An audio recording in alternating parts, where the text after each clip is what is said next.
오늘은 우리 누가복음 11장 33절에서 36절까지의 말씀을 함께 나누도록 하겠습니다. 어둠은 빛을 이길 수 없습니다. 라는 제목으로 누가복음 11장 말씀을 함께 보도록 할게요. 먼저 우리 하나님의 말씀을 함께 읽어야겠죠. 누가복음 11장 33절부터 우리 같이 함께 읽도록 하겠습니다. 시작. 아무도 등불을 켜서 움속에나 말 아래에 놓지 않고 등경 위에 놓아두어서 들어오는 사람들이 그 빛을 보게 한다. 내 눈은 몸의 등불이다. 내 눈이 성하면 내 온몸도 밝을 것이요. 내 눈이 성하지 못하면 내 몸도 어두울 것이다. 그러므로 내 속에 있는 빛이 어둡지 않은지 살펴보아라. 내 온몸이 밝아서 어두운 부분이 하나도 없으면 마치 등불이 그 빛으로 너를 환하게 비출 때와 같이 내 몸은 온전히 밝을 것이다. 아멘. 여러분 무슨 소리인가요? 좀 말씀이 어렵죠. 제가 하나하나 풀어서 좀 이야기를 하도록 하겠습니다. 빛이라는 비유를 통해서 메타포를 사용해서 여러분 환유법으로 설명하고 있는데요. 제가 한번 예수님의 이야기를 좀 설명해 보도록 할게요. 그 전에 좀 질문을 드릴게요. 여러분 복음을 전하는 삶을 살고 계십니까? 새해부터 몸이 경직되고 입술이 얼어붙는 이야기를 제가 꺼내서 죄송합니다. 새해 첫날부터 둘째 주부터 목사님 왜 그러실까라고 이야기하실 수 있겠지만 여러분 그러면 이렇게 바꿔서 물어보겠습니다. 복음을 전한다라고 했을 때 여러분 가장 먼저 떠오르는 인물이 어떤 인물입니까? 저는 바울이라는 사람이 생각납니다. 여러 차례 수차례 전도 여행을 떠났고요. 그리고 우리가 잘 성경에 기록된 것처럼 로마라는 곳에서 복음을 전하고 당시는 교통 상황이 좋지도 않았어요. 길이 잘 닦여 있지도 않았습니다. 그럼에도 불구하고 배를 타고 험난한 여행을 떠나면서 그리고 내가 서바나 스페인에 이르기까지 복음을 전하겠다라고 이야기했던 사람이 바로 바울이라는 사람입니다. 또 한 명의 인물을 생각한다면 누가 있을까요? 저는 베드로가 생각이 납니다. 예루살렘에서 복음을 전했을 때 하루에도 수천 명의 사람들이 회개하고 세례를 받는 놀라운 기적과 같은 일이 일어났던 사람. 그 사람이 바로 베드로였기 때문이죠. 여러분 그런데 우리가 한 가지 잊지 말아야 될 사실이 있습니다.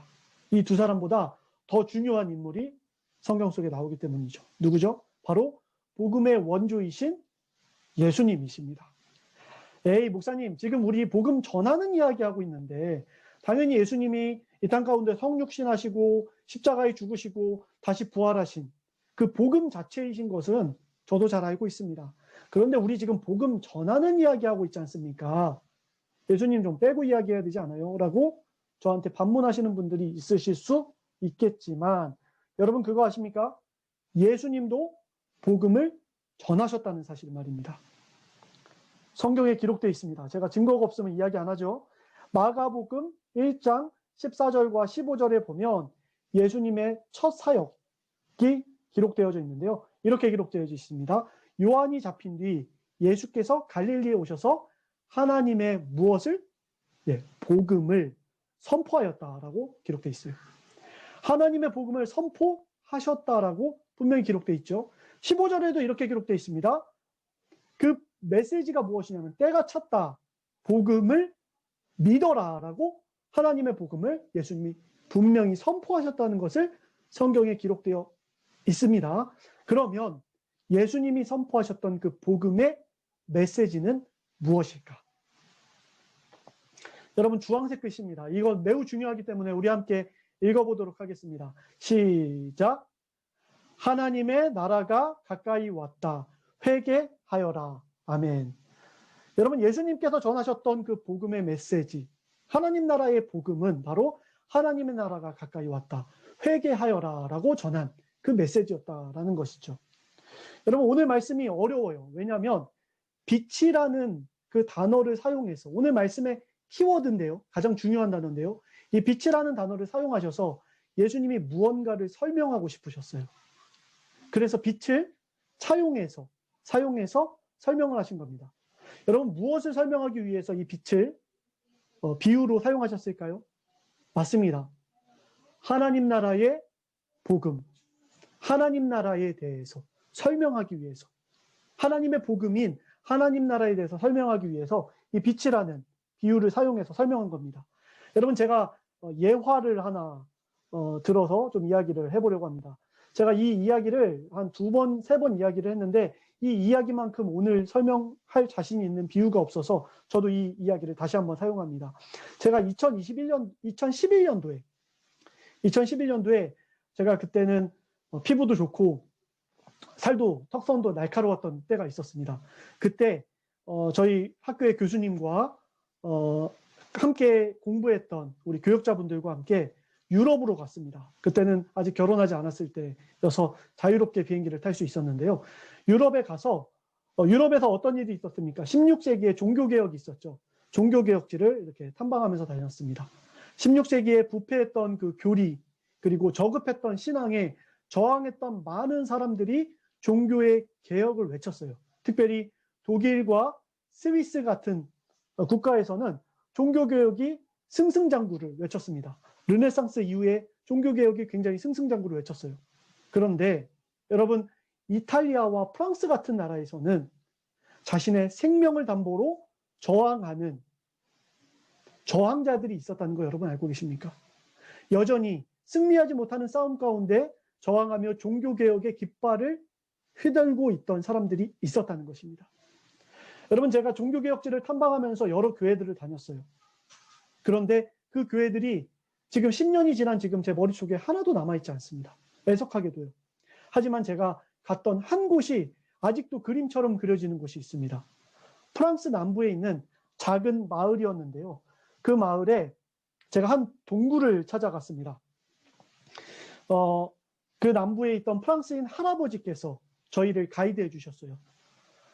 산길을 고불고불 지나가면서 아주 힘들게 올라가고 있었는데 때마침 비가 막 내리기 시작하는 겁니다.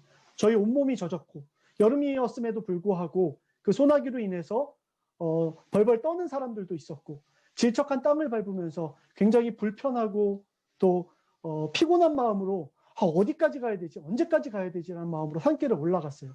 그런데 한 동굴에 들어가서 그곳에서 그 가이드 하시는 분이 등불에 불을 딱 붙였습니다. 그러면서 이야기했어요.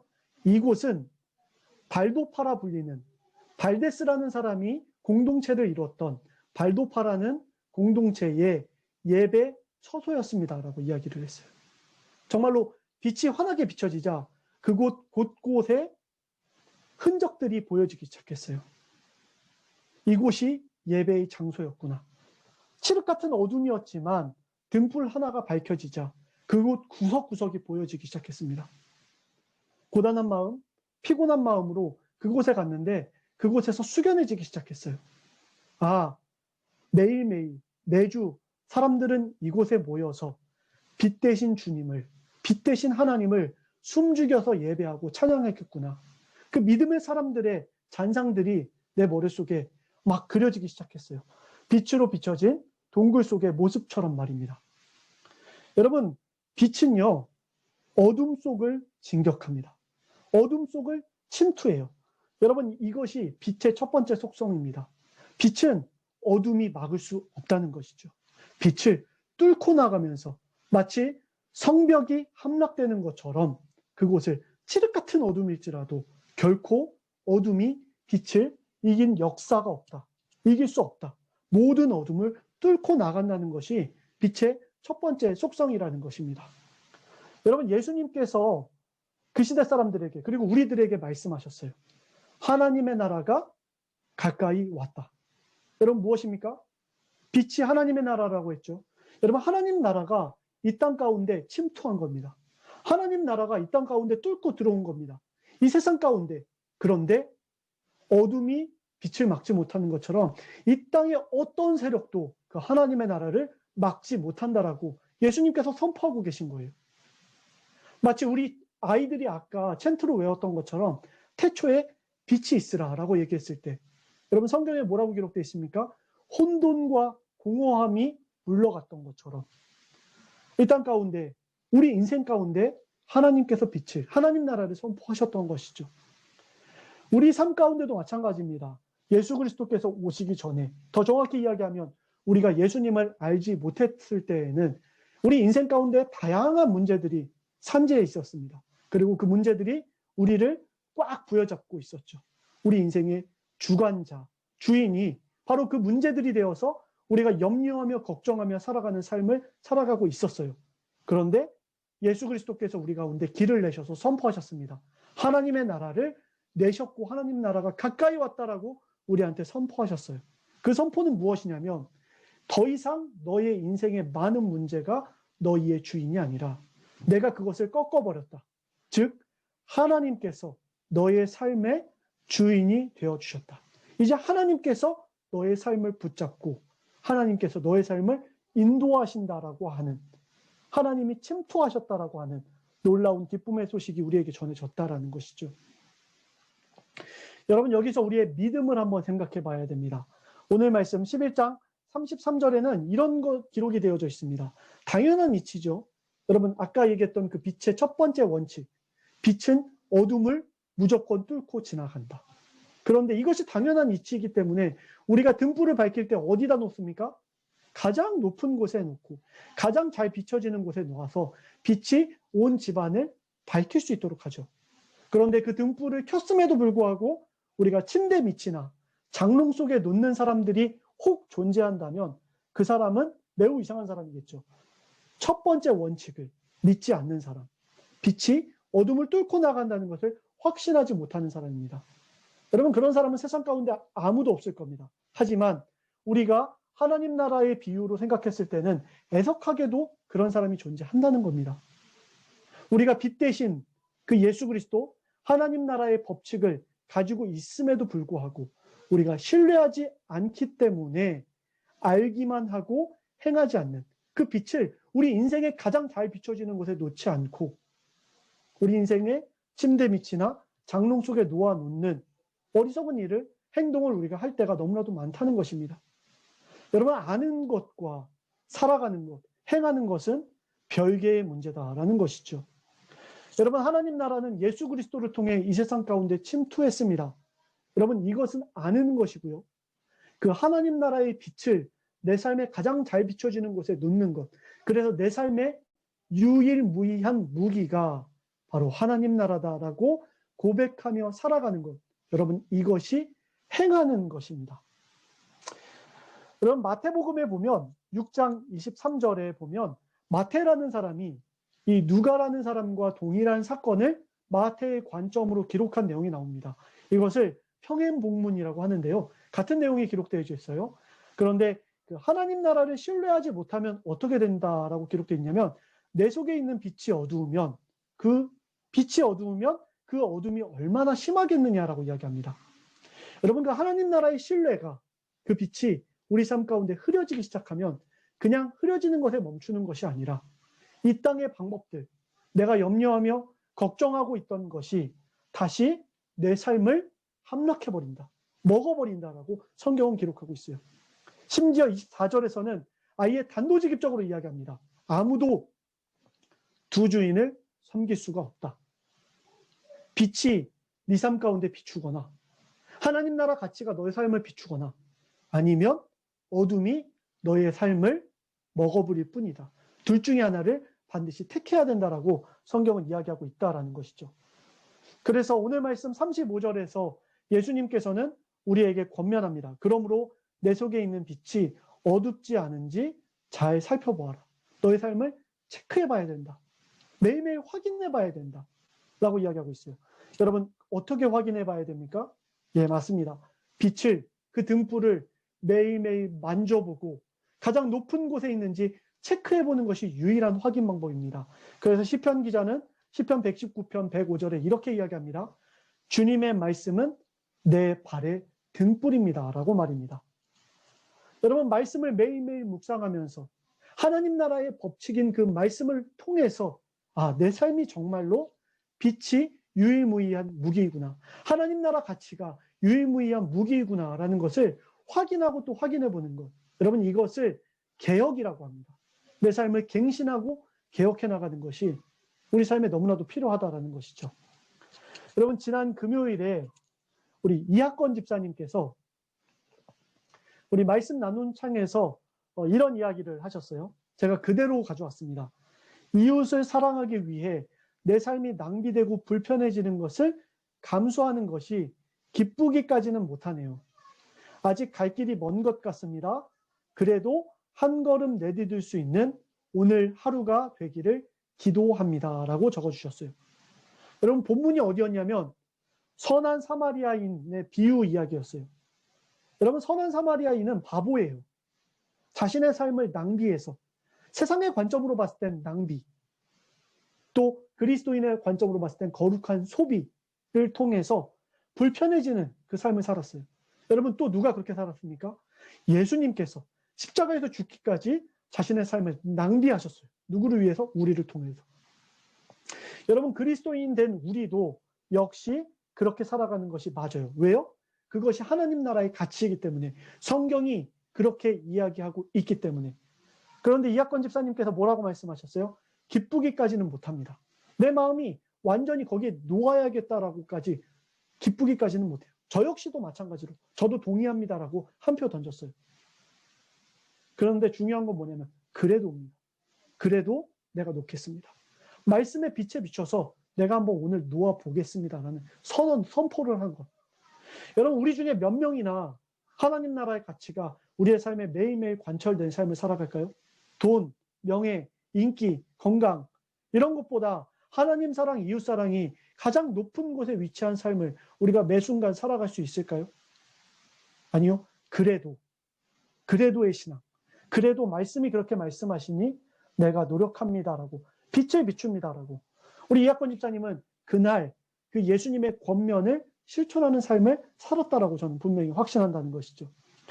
여러분, 빛의 두 번째 속성에 대해서 이야기하면서 말씀을 매듭 지을까 합니다. 빛의 두 번째 속성은 어둠의 깊은 곳을 드러낸다라는 것입니다. 여러분, 빛이 어둠 속을 뚫고 나감과 동시에 빛 속에, 어둠 속에 있는 그 더럽고 축축한 것을 그대로 드러낸다라는 것이죠. 그래서 예수님께서 뭐라고 말씀하셨습니까? 하나님 나라가 가까이 왔다. 그리고 한 문장을 더 붙여주셨죠? 그러니 회개하여라 라고 말씀을 하셨어요. 하나님 나라가 침투합니다. 그러니 우리는 회개해야 된다. 여러분, 제가 프랑스 남부에 있는 그 한 동굴에서, 발도파 동굴에서 빛이 비춰졌을 때 제 순교자의 잔상들이 이렇게 보여지면서 제가 감동함과 동시에 또한 무엇이 보여졌냐면 그곳까지 걸어오면서 제가 불평하면서 불만했던 저의 내면의 자아가 보여지기 시작합니다. 그리고 내 삶에 신앙생활하는 데 주어졌던 교만과 변덕, 신실하지 못했던 내 마음들이 그대로 들춰지기 시작했어요. 여러분, 얼마나 부끄러웠는지 모릅니다. 그런데 여러분, 신기한 것이 무엇이냐면 결코 수치스럽지는 않았다라는 것입니다. 회개할 때 아픔보다는 기쁨과 감사가 제 안에 샘솟았다라는 것입니다. 여러분, 아담에게 하나님께서 말씀하시죠. 죄를 지은 그 아담에게 네가 어디 있느냐라고 말씀하셨어요. 그때 아담이 이야기합니다. 저는 두려워서 숨었습니다라고 이야기해요. 여러분, 비춰졌을 때 회개하지 않는 자의 마음은 두려움입니다. 하지만 빛이 비춰질 때 하나님 앞에 회개하는 자의 마음은 수치가 아니라 기쁨과 감사가 우리 안에 샘솟을 수 있다라는 것입니다. 말씀을 맺겠습니다. 사랑하는 성도 여러분, 오늘도 사탄은, 어둠은 우리 가운데 이야기할 겁니다. 빛은 결코 너의 삶을 뚫지 못할 것이다. 그리고 또 어둠은 우리에게 이야기합니다. 빛은 너의 삶을 밝히 드러내서 너를 수치스럽게 할 것이다 라고 말입니다. 하지만 성경은, 예수님께서는 분명히 말씀하십니다. 하나님 나라는 반드시 어둠을 뚫고 지나간다. 그러니 말씀대로 살아가는 것이 기쁨과 승리의 삶이다. 그리고 또 한 가지를 이야기하죠. 빛은 너의 삶을 밝히 드러내서 수치가 아니라 기쁨과 감사를 드러내게 할 것이다. 그러니 하나님 앞에 회개하여라. 하나님 나라가 가까이 왔다. 회개하여라. 이 복음의 메시지가 오늘 우리 삶 가운데에도 선포되고 그 빛으로 말미암아 여러분이 살아가는 그 삶의 자리 가운데 빛을 반사시킬 수 있는 그런 능력의 삶을 살아가시기를 주님의 이름으로 축복합니다.